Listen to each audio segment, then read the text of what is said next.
Hello friends, welcome back to my channel learn with play. कैसे हैं आप सब फ्रेंड्स? आई होप आप सब बहुत ही मस्त होंगे और इन्जॉय कर रहे होंगे। फ्रेंड्स, आज के इस वीडियो में मैं आपके साथ कुछ डेली कॉन्वर्सेशन से रिलेटेड स्ट्रक्चर और उनके सेंटेंसेस लेकर के आई हूँ, जिनको आप सीख करके अपनी इंग्लिश में कुछ और नया ऐड कर पाएंगे। फ्रेंड्स, आई होप इससे पहले जितने भी स्ट्रक्चर्स, जो भी नॉलेज मैंने आपको दी है, आपको अच्छे से समझ में आ रही होगी और आप उसको अच्छे से प्रैक्टिस भी कर पा रहे होंगे और बोल पा रहे होंगे। तो फ्रेंड्स, आज की इस वीडियो में भी कुछ मैं ऐसे ही नए स्ट्रक्चर्स लेकर के आई हूँ। तो फ्रेंड्स, इस वीडियो को पूरा देखिएगा, बीच में स्किप मत करिएगा। अगर आपको पसंद आए तो लाइक करिएगा और नए हो चैनल पे तो सब्सक्राइब कर लीजिएगा। तो चलिए फ्रेंड्स, पढ़ते हैं अपने वीडियो पर।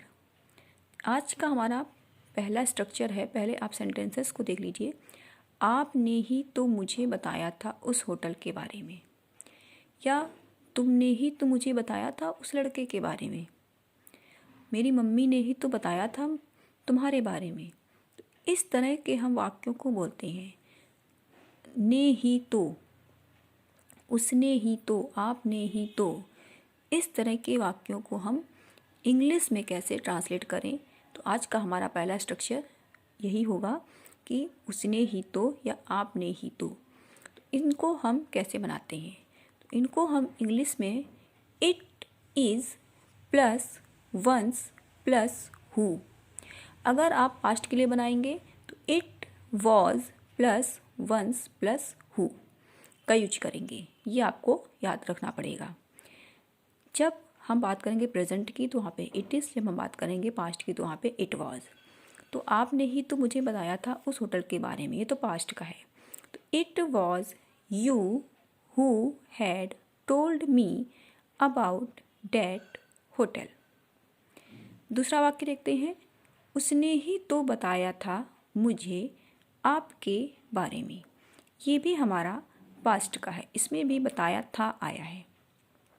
तो यहाँ पर भी हम यूज़ करेंगे इट वॉज का। तो इसको कैसे ट्रांसलेट करेंगे? It was she who had told me about you. Subject आपको अपने अकॉर्डिंग लगाना है, सी है या ही है, जो भी है। उस सेंटेंस में ही का यूज मैंने किया था, इसमें मैंने सी का यूज किया है। अब ले लेते हैं हम एक प्रेजेंट का। मेरी मम्मी ने ही तो बताया है मुझे तुम्हारे बारे में। अब ये प्रेजेंट की बात हो रही है, तुरंत से भी बताया है, तो ये प्रेजेंट का है। तो हम इसमें यूज करेंगे फर्स्ट नंबर स्ट्रक्चर, यानी कि इट इज़ का।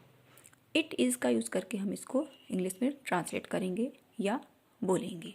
तो इसको हम कैसे बोलेंगे? It is my mother who has told me about you. तो फ्रेंड्स, आपको अच्छे से समझ में आ गया होगा। आपको स्ट्रक्चर से भी लर्न करना है, इट इज़ या इट वॉज। बाकी का जो सेंटेंस है, आप जिस टेंस में बोल रहे हैं, प्रेजेंट में या पास्ट में, आपको उसके अकॉर्डिंग उसे वह सेंटेंस को, वाक्य को ट्रांसलेट करना है। तो आई होप आपको ये स्ट्रक्चर अच्छे से क्लियर हो गया होगा। अब आप अपने अकॉर्डिंग जो भी आप बोलते हैं सेंटेंसेस को, उनको अपने ट्रांसलेट करके बोलिए और आपको अच्छे से क्लियर हो जाएगा। अब हम बात कर लेते हैं आज के दूसरे स्ट्रक्चर की। तो फ्रेंड्स, पहले हम इसके सेंटेंसेस को देखते हैं। मेरी मम्मी को तो बस मेरी शादी की पड़ी है, उसे तो बस अपनी कमाई की पड़ी है। इस तरह के वाक्य भी हम फ्रेंड्स बहुत बोलते हैं। उसे तो इसकी पड़ी है, उसे तो उसकी पड़ी है, मुझे तो इसकी पड़ी है। तो पड़ी है, पड़ा है के लिए हम क्या बोलेंगे इंग्लिश में? इसका स्ट्रक्चर क्या होता है? All plus subject plus cares about. अब यहाँ पे एक चीज़ समझ लीजिए, जब सब्जेक्ट हमारा सिंगुलर है तो केयर्स यूज करेंगे, जब सब्जेक्ट हमारा प्लूरल होगा तो वहाँ पे हम केयर यूज करेंगे, एस को हटा देंगे। तो मेरी मम्मी को तो बस मेरी शादी की पड़ी है। All my mother cares about is my wedding. उसे तो बस अपने परिवार की पड़ी है। उसे तो बस अपने परिवार की पड़ी है। All he cares about is his family. All he cares about is his family. उसे तो बस अपने परिवार की पड़ी है। फ्रेंड्स, इसमें आपको हेल्पिंग वर्ब का ध्यान देना होगा और सब्जेक्ट का ध्यान देना होगा। सब्जेक्ट सिंगुलर है तो हम एस का यूज करेंगे। सब्जेक्ट अगर हमारा प्लूरल है तो केयर्स की जगह केवल केयर आएगा। अब आइए इसके एक और एग्जांपल ले लेते हैं। तुम्हें तो बस अपनी कमाई की पड़ी है।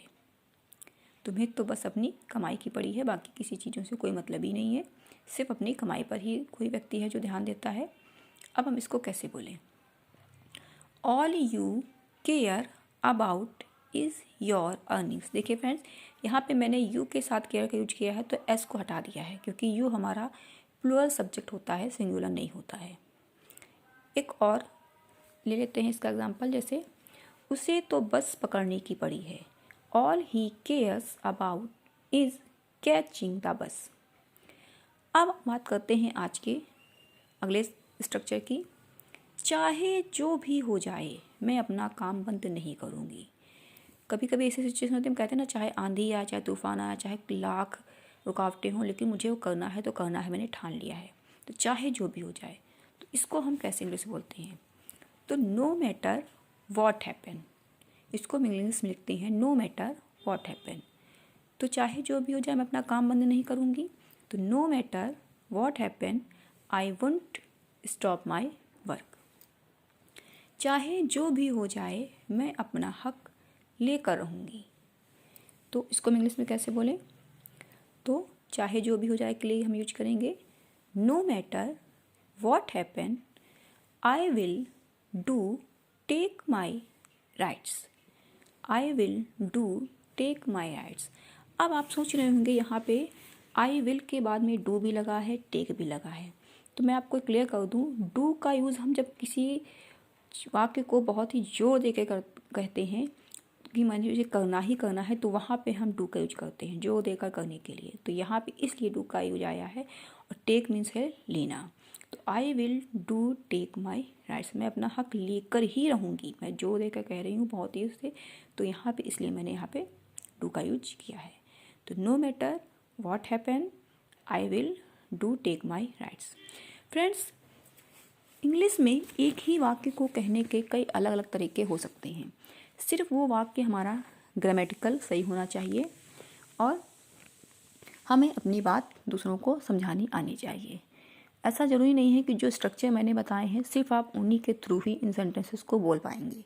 इसके अलावा भी आप दूसरे स्ट्रक्चर का यूज करके भी इन सेंटेंसेस को ट्रांसलेट कर सकते हैं। फ्रेंड्स, लेकिन अगर आपको आज का इस वीडियो मेरा पसंद आया हो, हेल्पफुल लगे, तो लाइक कर दीजिएगा। चैनल पर नए हो फ्रेंड्स तो सब्सक्राइब कर लीजिएगा और जिनको ज़रूरत हो उनको भी शेयर करिएगा। तो फ्रेंड्स, मिलते हैं अपने अगले वीडियो पे। तब तक के लिए बाय बाय, थैंक यू।